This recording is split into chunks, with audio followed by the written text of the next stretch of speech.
तो ALG में average 47 FPS आ रहे हैं और लॉक में एवरेज 52। ब्लैकमैथ वुकोंग में ALG में एवरेज 55 आ रहे हैं और लॉक में 63। सो बिल्कुल लॉक की गेमिंग परफॉर्मेंस बेटर है। लेकिन सो करेंटली अंडर 60,000 दो ऐसे लैपटॉप्स है जो कि 6GB वाला RTX 3050 दे रहे हैं। एक है ये Acer ALG, इसका करंट प्राइस चल रहा है 57,990 और दूसरा है ये Lenovo Lock, इसका करंट प्राइस चल रहा है 59,990। सो आज के इस वीडियो में कंपेयर करने वाला हूँ इन दोनों लैपटॉप्स को और कंपैरिजन बिल्कुल सिंपल और टू द पॉइंट होने वाला है। तो एट द एंड दोनों में से कौन सा बेस्ट है ये आप डिसाइड कर लोगे। वैसे एक स्पॉइलर दूं तो ओवरऑल बेस्ट Acer ALG है, लेकिन गेमिंग परफॉर्मेंस Lenovo Lock की बेटर है। फिर भी मैं Acer ALG को क्यों बेटर बोल रहा हूँ थोड़ी देर रुको, वीडियो में आगे बताता हूँ। तो सबसे पहले कनेक्टिविटी एंड पोर्ट से स्टार्ट करें तो Lenovo Lock में मिलते हैं 3 USB टाइप A पोर्ट्स 3.2 वाले, वहीं ALG में 2 टाइप A पोर्ट्स है, एक 3.2 वाला और एक 2.0 वाला। वहीं लॉक में एक टाइप C पोर्ट है 3.2 वाला, लेकिन Acer ALG में 2 टाइप C पोर्ट्स है 3.2 वाले। लॉक में टाइप C पोर्ट से डिस्प्ले आउटपुट भी ले सकते हो और पावर डिलीवरी का भी सपोर्ट है, यानी कि लैपटॉप को चार्ज भी कर सकते हो उससे। वहीं Acer ALG के दोनों टाइप C पोर्ट से ना तो आप डिस्प्ले आउटपुट ले सकते हो और ना ही लैपटॉप को चार्ज कर सकते हो। बाकी दोनों में ही एक HDMI पोर्ट और एक ईथरनेट पोर्ट मिलता है, लेकिन लॉक का HDMI पोर्ट 2.1 वाला है और ALG का 2.0 वाला, और LOQ में 3.5mm का हेडफोन एंड माइक जैक का कॉम्बो मिलता है। वहीं ALG में माइक पोर्ट और हेडफोन जैक दोनों सेपरेट मिलते हैं। तो इसमें अगर आपको वायर्ड हेडफोन्स यूज करने हैं तो आपको 2-in-1 कन्वर्टर का यूज करना पड़ेगा। बाकी Acer ALG में एक माइक्रो SD कार्ड स्लॉट भी मिलता है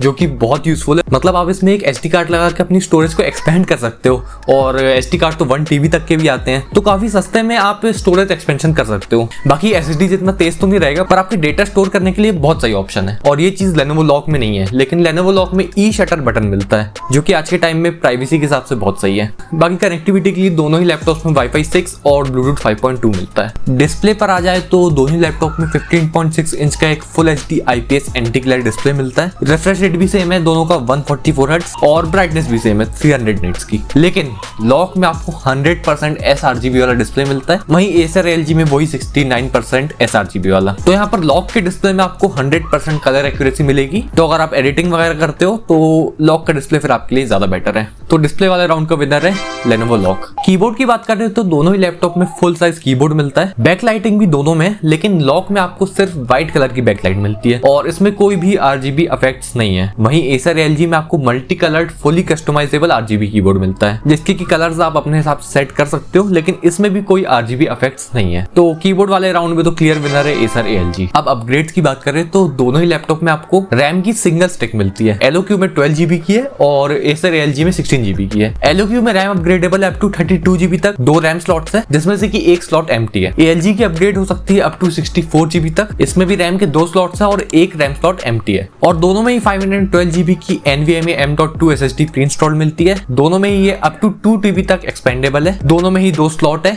यानी कि 1 TB पर स्लॉट। अब इस कंपैरिजन के सबसे इंपॉर्टेंट डिसीजन मेकिंग फैक्टर पर आ जाते हैं, यानी कि परफॉर्मेंस। इस सेक्शन को देखने के बाद शायद 50% से ज्यादा लोग अपना डिसीजन ले चुके होंगे। खैर, LOQ में मिलता है Ryzen 5 7235HS। ये 4 कोर्स प्लस 8 थ्रेड्स वाला CPU है और इसमें सारे परफॉर्मेंस कोर्स हैं। वैसे इतने से तो कोर्स है इसमें।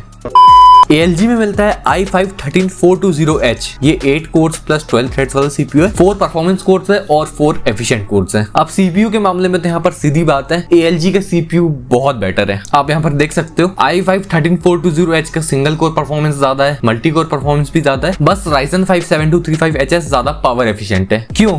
क्योंकि इसमें कोर्स कम है यानी कि परफॉर्मेंस भी कम है। अब ये प्रोसेसर पता नहीं क्यों 2025 में एग्जिस्ट करता है। मतलब 4 कोर का CPU ना 2020 में ही आउटडेटेड हो चुका था। 2021 से ही गेमिंग लैपटॉप में 6 कोर्स का CPU बिल्कुल बेसिक हो गया था। जब उस समय 2021 में टफ आया था जो बहुत ज्यादा फेमस हुआ था Ryzen 5 4600H वाला, उस टाइम से ना लैपटॉप में 6 कोर्स का CPU बिल्कुल बेसिक हो गया है कि इतना तो होना ही चाहिए। खैर, GPU पर आ जाए तो दोनों में ही 6GB का RTX 3050 है, लेकिन लॉक में 95 वॉट की TGP वाला है और ALG में 75 वॉट की TGP वाला है। Acer अपनी नाइट्रो सीरीज को छोड़कर अपनी बाकी सारी सीरीज में 75 वॉट ही देता आ रहा है हमेशा से। साथ में दोनों में ही वही जनरेशन 4 वाली SSD है, लेकिन रीड स्पीड लॉक की ज्यादा है और राइट स्पीड ALG की ज्यादा है। लेकिन रैम के मामले में यहाँ पर लॉक आगे है क्योंकि इसमें DDR5 4800 मेगाहर्ट्ज वाली रैम है, लेकिन एसर में वही DDR4 3200 मेगाहर्ट्ज वाली रैम है। हाँ, लेकिन इसमें 16GB और लॉक में 12GB वाली है। तो अभी तक आपने दिमाग में ये चीज तो पक्का बना लिया होगा कि यहाँ पर लॉक की TGB ज्यादा है, रैम की फ्रिक्वेंसी भी ज्यादा है, तो गेमिंग परफॉर्मेंस भी लॉक की ज्यादा होगी। तो बिल्कुल आपने सही अंदाजा लगाया है। आप यहाँ पर घोस्ट ऑफ त्सुशिमा में देखो तो ALG में एवरेज 47 FPS आ रहे हैं और लॉक में एवरेज 52। होराइजन फॉरबिडन वेस्ट में ALG में एवरेज 45 और लॉक में 50। ब्लैक मिथ वुकोंग में ALG में एवरेज 55 आ रहे हैं और लॉक में 63। सो बिल्कुल लॉक की गेमिंग परफॉर्मेंस बेटर है, लेकिन सिर्फ GPU इंटेंसिव गेम्स में। अगर कोई CPU इंटेंसिव गेम देखे जैसे कि Warzone 3, तो इसमें ALG में एवरेज 56 FPS आ रहे हैं और लॉक में 50। फिर Valorant देखे तो इसमें ALG में 200 से 230 के बीच में FPS मिल रहे हैं और लॉक में 140 से 160 के बीच। सो यस, यहाँ पर जो CPU इंटेंसिव गेम्स है उनमें ALG में ज्यादा FPS मिलेंगे, जो कि बिल्कुल ऑब्वियस है, यहाँ पर CPU बेटर है। और एक और चीज आपने शायद नोटिस किया होगा कि CPU इंटेंसिव गेम्स में ना लॉक में FPS बहुत ज्यादा फ्लक्चुएट हो रहे हैं, वहीं ALG में FPS ज्यादा फ्लक्चुएट नहीं हो रहे हैं। तो इसलिए भले ही GPU इंटेंसिव गेम्स में लॉक में ज्यादा FPS आ रहे हैं, लेकिन ओवरऑल गेमिंग परफॉर्मेंस को देखें तो यहाँ पर ALG ही बेटर है। बाकी थर्मल्स की भी बात करें तो आप देख सकते हो ALG में 70 से 80 डिग्रीज के बीच में टेम्परेचर फ्लक्चुएट करते रहते हैं और लॉक में 70 से 75 डिग्रीज के बीच। तो थर्मल्स यहाँ पर दोनों ही लैपटॉप के अच्छे हैं, लेकिन लॉक में टेम्परेचर इसलिए कम है क्योंकि इसके CPU के कोर्स कम है।